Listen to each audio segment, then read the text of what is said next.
The best fried chicken in Texas. Rody's Country Fried Chicken. Texas born, Texas raised. A chicken joint with 35 years of service to our community. Thanks to our loyal customers and social media followers. Come try the best gizzards in Texas, the best tenders in Texas, and the best chicken in Texas. Call us at 830-773-9189. 830-773-9189. Don't forget, we have curbside service and delivery by DoorDash. Or find us on Facebook, Rody's Chicken. RODEES Chicken. Like us on Facebook. The best fried chicken in Texas. Rody's Country Fried Chicken.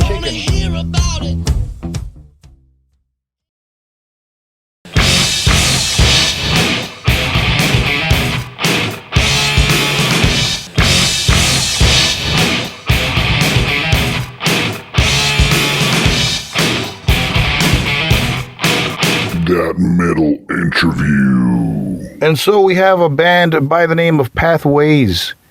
Pathways. And we have John and Kyle of Pathways as our guests for this episode of That Metal Interview podcast. With myself, James. A big hello to you guys and to all the rockers, headbangers, to all the supporters of the podcast. I truly appreciate that, man, and means a lot. Don't forget to subscribe on our YouTube channel, ring the bell and all that, and share and like, and you guys know the drill. So anyways, so these guys have a new single. They have a new song, a new video, Great Old Ones. Very, very cool stuff. Very, very awesome shit. Very awesome, good shit. And they speak about their slight change in direction, I guess just for this one song. And they still maintain that they will remain heavy for those fans asking, for the Pathways fans asking why the change of, I don't want to say style, but, a slight change. To me, it's all badass music. To me, it's all cool. I'm only speaking what I hear and read and comments and, this and that, reviews and all that. So anyways, these guys got featured on Metal Injection, our friends at Metal Injection. Anyways, and there's a buzz going on Pathways, so you guys check it out. There's a link under the video and all that, so you guys can support Pathways. Buy some merchandise, support the band, and go check them out live whenever they start playing live. So John and Kyle grace us with some time. They speak of Great Old Ones, the video and all that, and they speak of their equipment and all that. So anyways, for those fans, for those metal fans that are not sure and are not familiar with Pathways, let's spin the video, Great Old Ones. Here is Great Old Ones by Pathways. Enjoy, we'll be right back.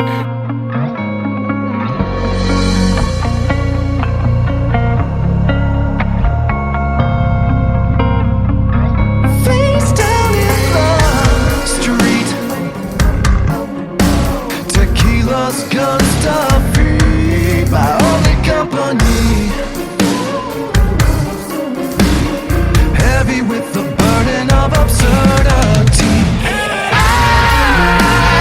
lost my way to the city that sleeps beneath the waves. But why would I more be concerned about losing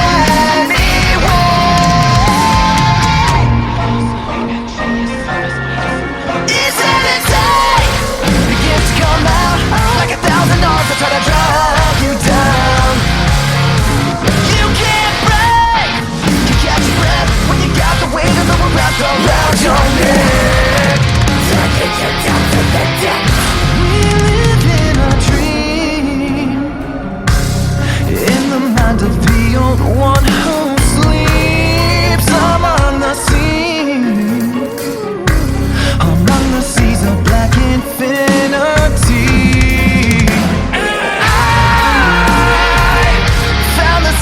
That sleeps beneath the waves. But why would a boy be concerned about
crushing guitars, man, crushing bass, crushing drums, crushing badass vocals. The whole deal is crushing, and I'm digging Pathways, and I'm sure a lot of people are digging Pathways. And so the buzz continues, and let's go ahead and check out our interview with our friends from Pathways, John and Kyle.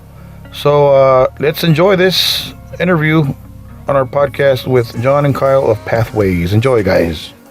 Yeah, we're just kind of getting back into the swing of things now after a little hiatus and stuff, but we're just kind of jump-starting everything right now with that new single, Great Old Ones, and just kind of keeping it going from there. Got a couple more releases planned for just about every month, every other month, up until our big album release later in the fall. Yeah, not bad. Yeah, so, keeping active.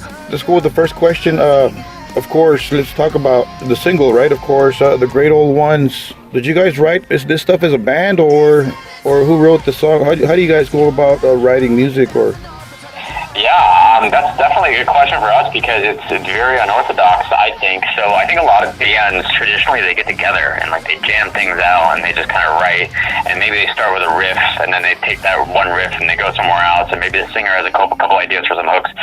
We primarily, since the pandemic, we use software, we use programs, and we just kind of send it between each other. We use this one called Guitar Pro, and it kind of organizes all of our MIDI ideas and stuff like that, so I can send a quick little riff idea to Kyle, and then maybe we could send that to Will, the drummer, and then once that's kind of written and we have kind of a skeleton, then we could send that to the vocalist, and then he'll say something like, hey, maybe we shouldn't repeat the verse too long, or maybe we should cut this section here, or hey, I was envisioning kind of like an acoustic thing, or a heavy section here. And it just kind of goes based off of that, just kind of building blocks. Very cool, very cool. So what's behind the name Pathways? What's going on there? Whose idea was it also? It was also, it was one of those things, to be honest, it's not even that exciting of a story. So I was sitting down with one of the original singers, and then he wrote down maybe 8 band names, and I kind of just picked it out of the hat. But then I kind of thought about it after a while, and I was like, okay, there is meaning about it, because it's like the interconnectedness to connect one thing to another thing. And that's kind of what we're doing within the music. We're just finding different kind of cross genres to cross paths, if you will. So it kind of turned into more of a meaning rather than in the beginning it was just kind of a random thing. Yeah, how I kind of saw it was in that description you had, John, was that 4 different musicians from 4 completely different genres and stuff. So I'm kind of more like funk and rock. That's kind of what I've been doing the last couple of years in bands around Seattle. And then John's more metal, but he also likes classical music, all of that. And then our drummer Will is very into R&B. That's where he cut his chops. Really? And so we all have these kind of different interests and genres, and then they all come together to our different pathways, heading to one spot. And there it is. Yeah. So it's kind of cool. So a little bit of blend of a little bit of everything. And I think that's what was really, really sick about writing this tune with the boys, is that this really, really shows shows off our other interests, our other musical interests and stuff, like the verses. I honestly think the verses in Great Old Ones are probably my favorite thing in the song, just because they're so creepy crawly, like a nice trap hip hop bass type of thing. Yeah. But it doesn't sound straight up hip hop. It doesn't sound straight up just like something you'd see on MTV, but it takes elements from that, and I think that kind of makes it more accessible to someone's ear that doesn't really listen to heavier music or anything, but they would be able to pick out something like that they like. Makes it a lot more fun. That's cool. That explains the whole sound of the band right there. All the different influences and right. So just real quick, I'm a huge. I guess we're all Metallica fans. I'm a huge Metallica fan, and there's a song. There's a song by the name of That Thing That Should Not Be, off of Master of Puppets, and they mention that lyric a lot. A Great Old One. Does it have anything to do with that, or is just? Well, first off, I'm glad to hear that you're a huge Metallica fan. So am I. That's literally the reason why I'm here, is because of Kirk Hammett and James Hetfield, and That album, I swear, is my Bible. I remember getting it in high school, and man, I can't tell you how many times I went to sleep listening to it. And the thing that should not be, oh my God, I love that intro. And how you can hear Lars in the beginning, he says like, ah! And then it's like, gang. It's such a beefy riff. Like, even to this day, hearing that song, and James's vocals were so aggressive, face the thing that should not be. Oh, man. It's so fucking good. But that's one of my favorite songs, actually. And no, there's no relation at all. Okay. But I would love to lie to you and say that there was. That's a very good answer. Yeah. That's so cool, You man. guys are gonna hate me, but I'm actually not really that big of a Metallica fan. I only like a handful of songs, but That's cool. I can't get into it. I just can't do it. I like Megadeth, but I can't do the Metallica. So yeah, he's a Megadeth guy, James. So we have a traitor. yeah. No, that's cool. That's cool. I'm a Mustaine fan too. I love Mustaine. Oh yeah.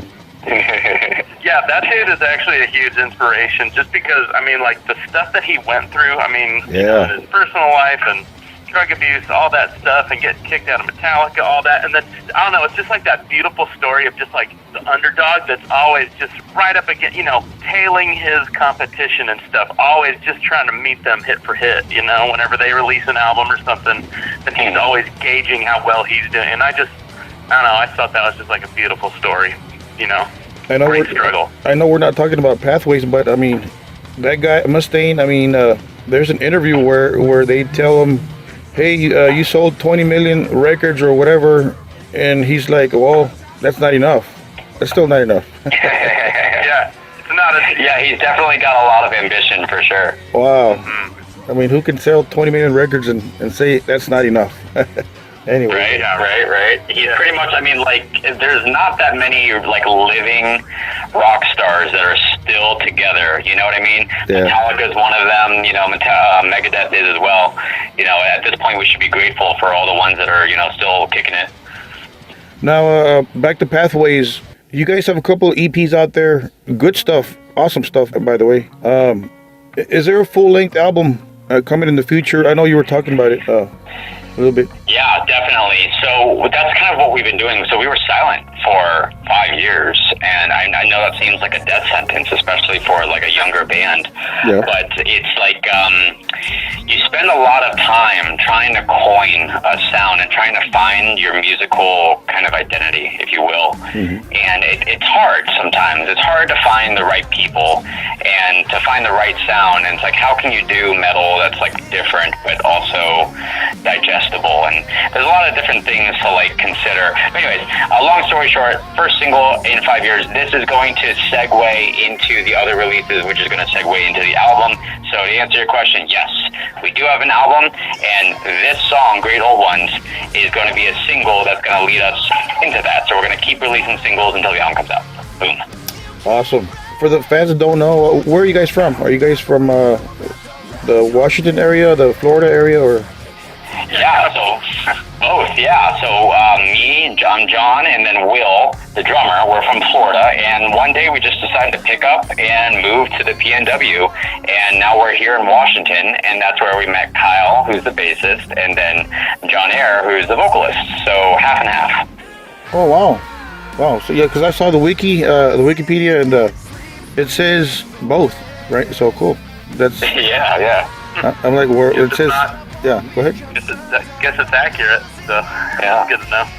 That's cool. A little bit older stuff sounds a little bit different. I heard the older Pathways. It's similar. You can tell it's the same ordeal. But why the change of I don't want to say genre or style, but there is a little tiny change there. Why the change? You know, I think that's more of kind of a rebranding thing in general. You know, after you're silent for so long, you want to come back, and you want to come back a little bit different. You know, I don't know, sometimes for my favorite bands, like for Metallica, for example, if they decided to release another Master of Puppets, I would not be mad. But is that what they're going to do? Most likely not, because they grew and they have different influences, and they've just grown and matured ever since then. And that's kind of where we're at. So we like to feel that we've matured a little bit in the music aspect, where we have a new lineup as well. So there's only 2 original members. Basically, it's just me and Will, and then the newest member is Kyle and John Aaron. So we have a lot of it is pretty much around the vocals. So the vocalist, a lot of the music is catered around him. So he has a specific key that he sings in. He has a specific style and genre of influence. So it's kind of a lot to do with the vocalist rather than just writing metal music and having someone scream over it. We kind of have to do a little bit of organization with it. Yeah. You know what, too? Me kind of being like an outsider coming into this and like listening to the older stuff compared to, well, let's just compare it to like Great Old Ones, the new single that just came out. Great Old Ones, that one is definitely not as hard as the last album, I'd say, but it's definitely more groovy. It, again, has like a lot more different genres and stuff, different elements in it and all that.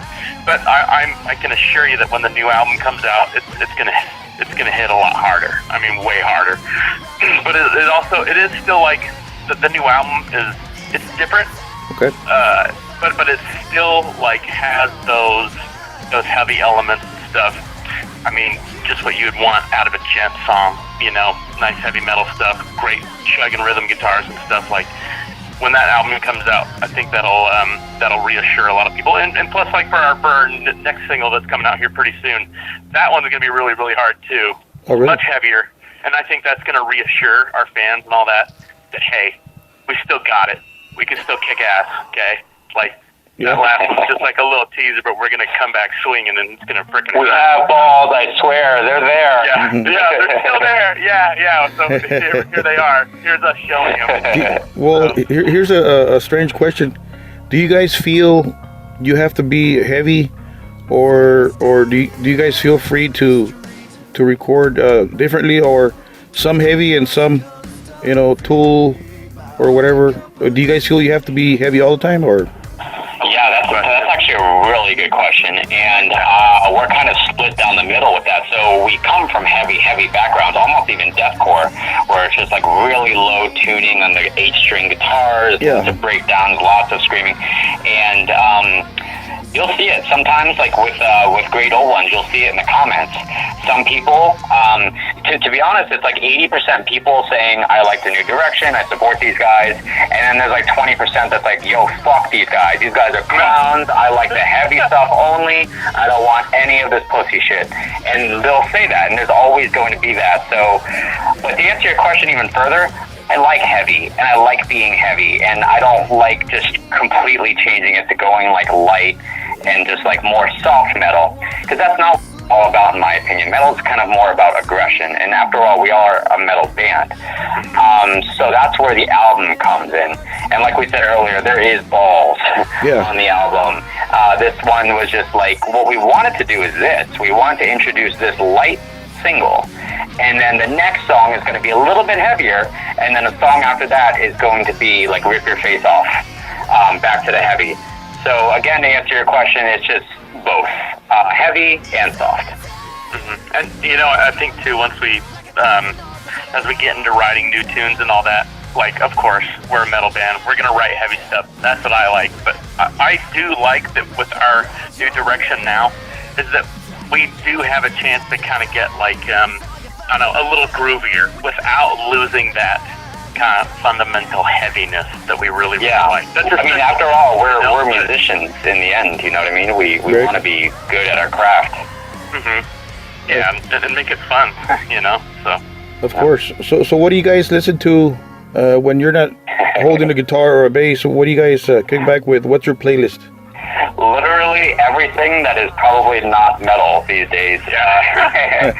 So, like, you know, grew up listening to Metallica. I still jam Metallica, still my playlist. Basically, it was our first 4 albums between Kill 'Em All, Ride the Lightning, Master of Puppets, Injustice. Black Album was one of my favorites. I jam that all the time, mixed with, like, Beethoven and Bach. And that's what I listen to as John. Kyle, you can go next. Yeah. Damn, John's you listen to all the good ones. Yeah, so I'm kind of like everywhere too. Of course, like honestly, last year I went through a huge thrash metal phase where I was just like Municipal Waste and Megadeth and all that. And right now I'm on to I was on the house music and stuff for a little bit, and like a little bit of like EDM type of stuff, not full on, you know, raver glow sticks and DMT and stuff, nothing like that. Yeah, but that I was pretty big into, just like the groove, the feel. Kind of sounds like Forza Motorsports, the video game, whenever you're doing anything. And then but right now, I have been loving this Oingo Boingo album from back in 1985. It's a Dead Man's Party. But I just been loving these like old 80s synth songs and stuff, pop songs. They just, they program all these bass sequences and stuff on a keyboard and stuff, or like on a Yamaha DX7. And because they're just programming it, it's not like an actual bass player. I mean, they get so funky, and honestly, like, if I hear something that I really, really like, I'm going to learn it.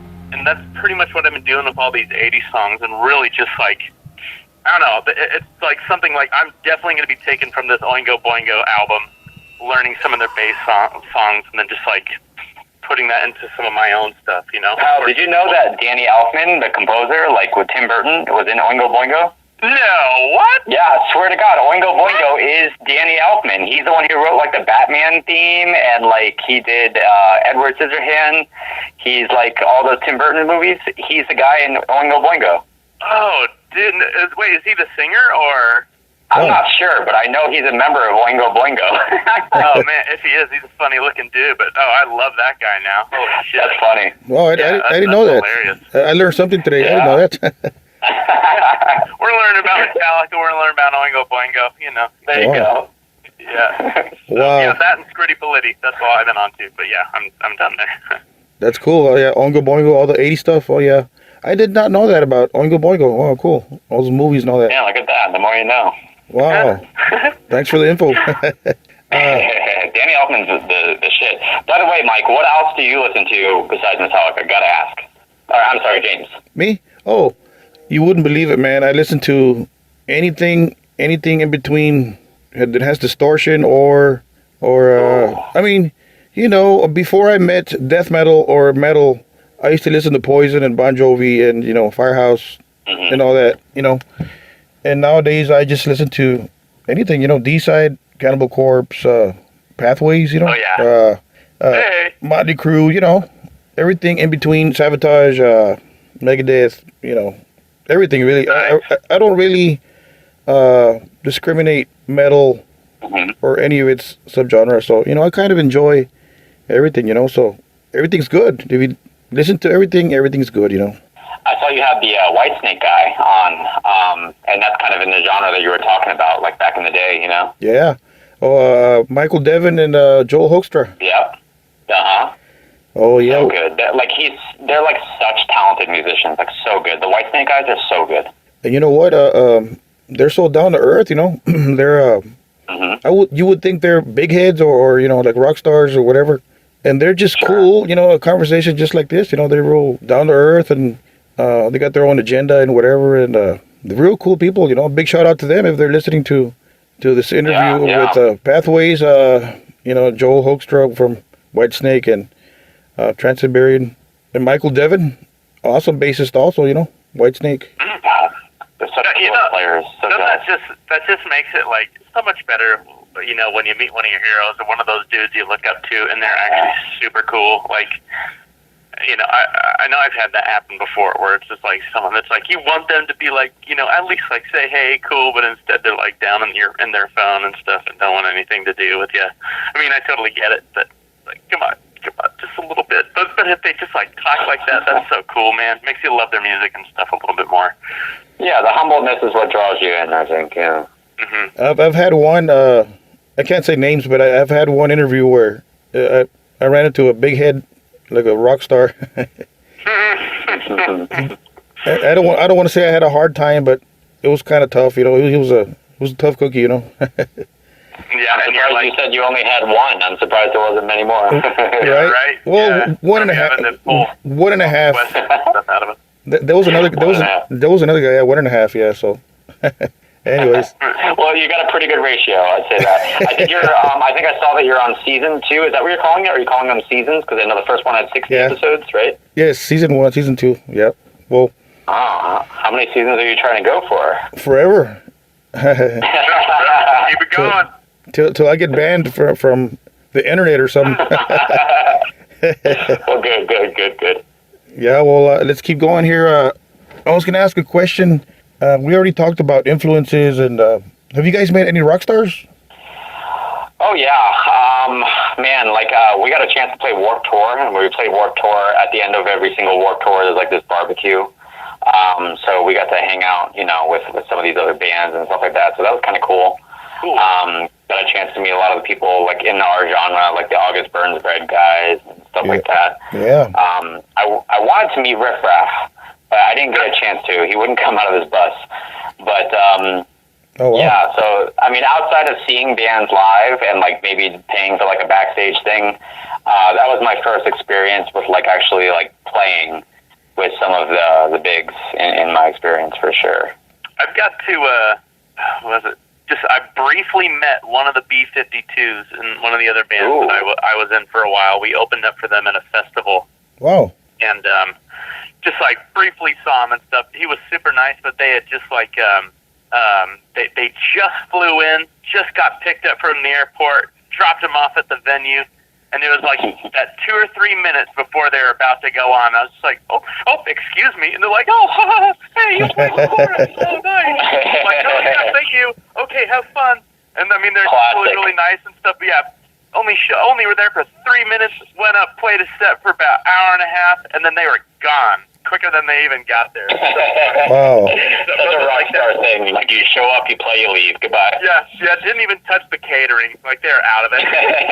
It was pretty cool. Like a little small band like us were just sitting in the back, and the whole backstage area was just us. It was so funny. All the catering and like free massages and stuff, and we're like, we don't deserve this. We're not the B-52s. But it was crazy. So what's your best gig, and give us your worst gig? Oh, wow. Okay, I'll go first on this one. So my best gig was definitely Warped Tour for sure, because, you're just playing to the masses, so that was really fun. First experience on, like, a big level. Worst gig, we had another bassist that had very, very long hair. It was, like, down to, like, maybe chest. And we were throwing down on stage, going up and down headbanging, and then my guitar got caught in his hair. Oh. And so I was going up, he was going down. We weren't even in sync with our headbangs. We weren't looking cool. And the stage was very tiny. It was like some bar. And then I didn't even know that his hair or his entire head was stuck on my guitar. And then I kept going down and up, and he was going up and down with me. And it was just a nightmare, and it was got on video. And it was just like he was bleeding at one point, and then he like fought through it. And then after that, it was just like, I couldn't wait to get off the stage. I was like, I'm done after this. I'm so embarrassed. Oh, wow. What a story there. Yeah, that's a good one. Too bad you didn't rip out a good patch to keep on your head. Right. Like, it looked like you scalped somebody with your Ibanez. Yeah, that was my worst show. I've never fallen on stage. I've always met people, and I always ask them the same question. I was like, have you ever ate shit on stage where you like fell on your face or something like that? Every time I play though, I always get very close. Like I'm always like, okay, this is the time where I'm gonna like eat shit. I'm gonna fall off. I'm gonna break something. But I always get so close. Yeah, definitely have those oh shit moments before like that too. Yeah, I'd say, golly, okay, probably the worst one I've had was it was at a festival 2 summers ago up in Darrington, Washington, Summer Meltdown, and so like we had a set about like midday and stuff, and it was like on this stage, it's like outside open area and stuff, beautiful little scenery, and so we didn't even think of this, but the sun is like directly down on the stage, directly on us. And so my guitarist had a laptop and all that stuff set there, so he could run the set. So we get playing, we're about like 2-3 songs in deep, everything's going good, and then all of a sudden I was like, the tempo's changing and my drummer is going wild back there. So I turn around and I'm trying to make it obvious, like, hey, why are you fucking up right now? You're off. And so and then he's just, it's the pointing at his in-ears and stuff. I'm like, oh, yeah. no. And I mean, just like peaks and valleys. I mean, the tempo is just like a roller coaster, fast and slow. Get the song done. And then my guitarist who also sings, he's just like, oh, hold on with just 1 sec, everybody. Anyway, the computer was in direct sunlight, and then it was overheating. So it's like something with the hard drive or something, but like, so it was causing it to speed up and screwed up our set. So we had to go on like 2 or 3 songs without the computer, and the roadies, God bless them. God bless every roadie ever. But they came up with a box and tape and came up and put a little shield in front of our computer and stuff so it's out of the sun. At least they knew right away what it was. Yeah, oh man, yeah. They were so cool about it, and like even got us a fan and stuff and put it on there. And I mean, the worst part of it was just like there was 3 minutes. Probably 3 minutes doesn't sound very long. But That's an eternity when you're on stage. Oh my God! Yeah, that is an eternity. Just feeling like an idiot, staring at your feet. You can only tune so many times. Like, well, what am I gonna do? And, you know. Oh yeah, you're talking about like distracting like the audience by tuning. Yeah. Like, I'm too busy. I'm not performing because I have to do something and make some fake adjustments on the amp or something like that. Yeah. Oh my God, that hurts. That is some cringe. So. Wow. The worst part was it wasn't even your fault. It was the computer. Yeah.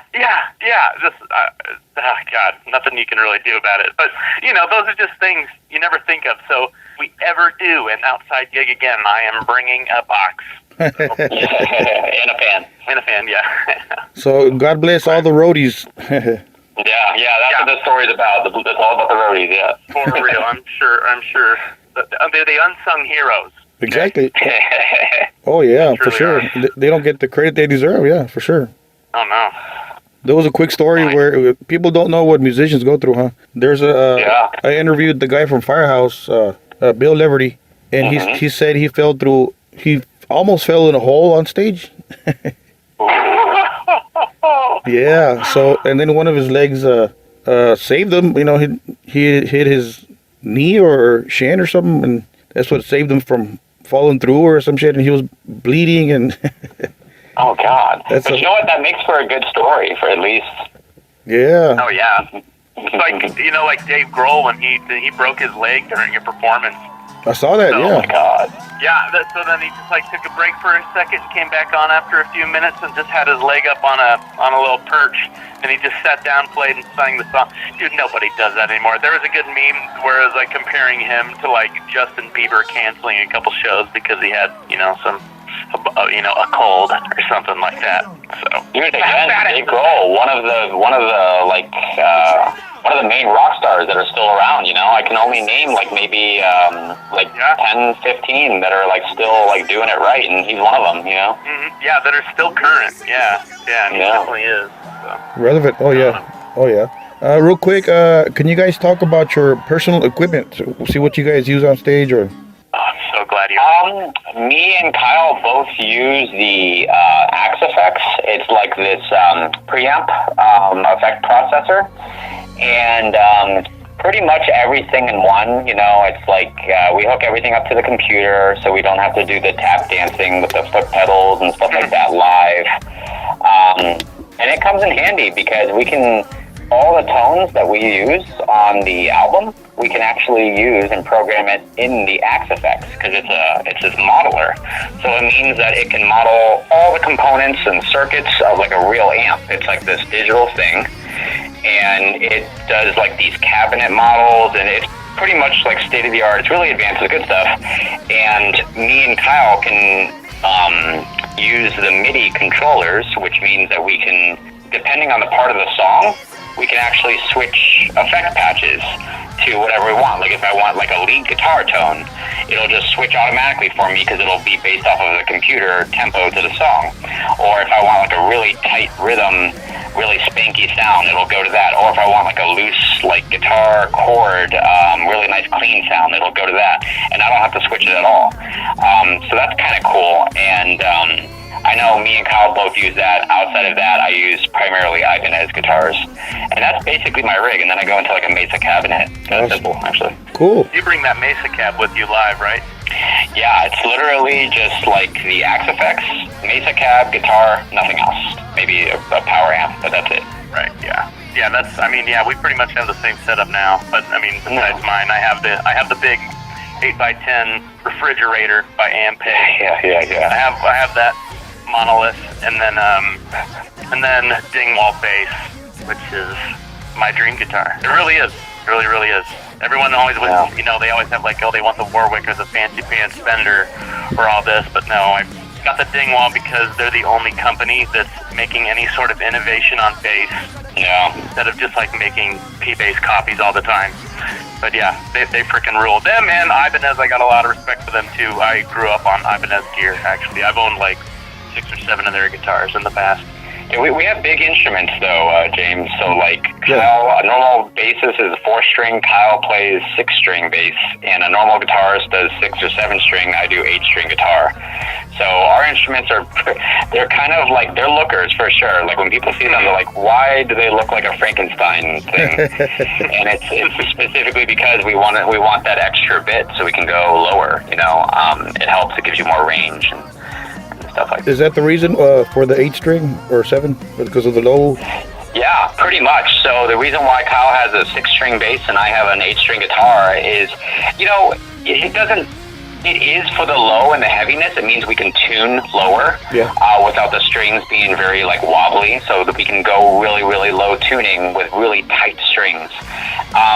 But I also like how you can play anything with it. Like you can play blues on it. It doesn't have to just be, you know, metal. But I just like having that freedom of being able to do more stuff. Plus, to be honest, like it looks so cool. Like they're very heavy. Like no joke. Like my 8-string weighs just as much as like 2 6-strings. And so whenever I get off stage, like my back hurts. Like no joke. It is not a good feeling. This thing is heavy, and I'm sure Kyle's 6-string bass is way heavier. But I think the main reason behind it is just for more versatility. It's just so cool to have like that extra 2 strings that you can just do more with octave stuff, just whatever you want really. It's kind of cool. I like it. Yeah, and also sorry, go ahead. No, go ahead. Oh, I was just gonna say, like, what's really, really cool too about Great Old Ones, a new single, is that you can really hear the blend of John's 8-string guitar work on the rhythm guitars. You can hear that blending really well with that Dingwall bass, and those Dingwalls have a very signature sound. It's all over all the Periphery albums, and now like all the metal players and stuff are coming into these things as they get bigger and stuff. But yeah, it really, I just love that sound with the rhythm guitars. I saw a video of yours. I'm pretty sure it was the Great Old Ones or some video I saw with you guys, and I saw that 8-string guitar and the big old bass and all that. Man, I was like, wow, cool. I mean, Thanks. yeah, I mean, we don't see that with Metallica or Megadeth, you know. Yeah, no, not so much. Yeah, it's like boat paddles, huh? Things Yeah. are like playing like. Yeah, they're silly looking. They look funky for sure. They look crazy. Yeah. I mean, yeah, It's also, a bunch of bands use them, of course. I'm just saying, you don't see that, you know, James Hetfield with one of those guitars or Ellison or Mustaine or one of those guys. But cool. So what's on your bucket list for each one of you guys? Oh, Kyle, you want to go into this one first? bucket list as far as what we talk, just anything, just life, or are we talking instruments, or? Whatever goal you might have or something you want to do. Be financially stable. Yeah, to be financially stable, isn't that just everybody's? Right. Man, I honestly, like, it's a bit of a short-term goal, but, like, I just want, like, this summer to be, like, just fucking kick-ass. Right. Like, I want shit to come back so we can actually play some shows. I want to get back into doing that. One, because, man, there's just, like, a high that you get, you know, a real sense of confidence that you get whenever you do a show, and then, you know, just to say to yourself, even if no one's at that show or anything like that, but you played really, really well, or whatever it is, you know, it's just something like, as soon as you're done, it's just like, yeah, man, that's what we call a big dick day. It's like, yeah, fuck yeah, man, I'm feeling on top of the world because of that. Really want more of that. And I'm excited to play with these guys, play with Pathways live, like, to actually play in a metal band, that alone is a bucket list of mine, honestly. I've only been in, like, funk and rock bands around Seattle, and now to actually have, like, a metal band with a guitarist that is, like, actually pushing my skill and making me better is freaking sweet. And then also just, like, summertime, like, I want to make up for all that lost time from last year, and, like, got this new truck. I want to go take this sucker off-roading. I'm going to get into some crazy sweet places and stuff, and then, I don't know, it's going to be a busy year, but, like, I'm ready to make it my bitch and come back swinging, so. Right. Yeah, honestly, same thing here. Same thing as Kyle's, really. I'm waiting for everything to reopen again. I'm waiting to, not only for us to play shows, which is definitely invigorating and fun, and it's good to channel our music. Well, that's a good thing about metal music is because like that's how you really channel it. A lot of it is like in the studio work, but like live is how you can channel it. Because again, that aggression and it's like getting it out. I love that feeling. It doesn't matter who's there, but I just want to be able to like look like a monkey and go crazy on stage, and to just play the music. But other than that, I just want to get out and see other bands too. I know that me and my mom, we had tickets to see Bon Jovi, and that was canceled, and she was like so devastated. She was like, "No, John, like this is she's been wanting to see Bon Jovi since the 80s, and like it was finally like time." And I swear, and then like the pandemic hit, and then Bon Jovi got canceled, and like I remember her calling me. She's like, "So we're not seeing Bon Jovi, huh, John?" And I go, "Not yet, but maybe he'll come back." And then my heart crushed when I heard her say, "We're not seeing Bon Jovi." And I was like, "No!" So like I want to be able to see other bands and stuff like that, and just kind of get out. And I miss touring too. I mean, we went on our last tour was 30 days. And that may not seem like a lot, but it is. It is, yeah. Being on the road, for a whole month, like 30 days, 5 people all in one van, all at one time. It can get annoying, but you know what? Like the memories, like it's worth it. And being on the road and seeing different states, what we did is we had this thing where every time we would hit a new state or a new major city, we would stop at the major state park, and then we would go hiking for a little bit. And so that way we can kind of get a glimpse of everywhere we went. So we hit 28 states, so we went to 28 different state parks, and we got to see the nature, we got to talk to locals. I like meeting new people, stuff like that. So that's what I am looking forward to again, for sure. Wow, very cool. So what's the future of Pathways? What can fans expect next? Oh, man. Definitely a heavier experience. So we're not just limited to the goo sound, which is Great Old Ones, even though we love that, and that's a versatile part of our sound. So they're going to expect new singles. They're going to expect a full length. They're going to expect 2 to 3 more music videos, probably even more. They're going to accept new merch.